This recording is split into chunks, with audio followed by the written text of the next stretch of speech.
स्वामी समर्थ. 15 तारखेला महाशिवरात्र आहे. त्या दिवशी कसं करायचं, ज्यांच्याकडं रुद्राक्ष आहेत किंवा ज्यांनी रुद्राक्ष नवीन घेतले अशा यांनी 14 तारखेला रात्री पंचामृत तयार करायचं. दूध, दही, तूप, मध आणि साखर असे 5 गोष्टी एकत्र तयार करायच्या आणि त्या 14 तारखेला रात्रभर रुद्राक्ष ठेवायचे.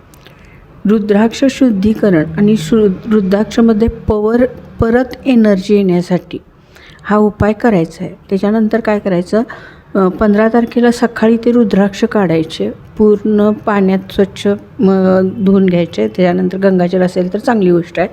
त्याच्यानंतर सकाळी त्याला पुसून ठेवून महादेवाच्या पुढे ठेवून, घरात महादेवाची पिंड असेल देवाऱ्यात ठेवून किंवा पिंडीजवळ ठेवून त्याची पूजा करा, धूप आरती लावा, ओम नमः शिवायचा जप करा त्यावेळेस पण. आणि तुम्ही सकाळी ते रुद्राक्ष परत घालू शकता.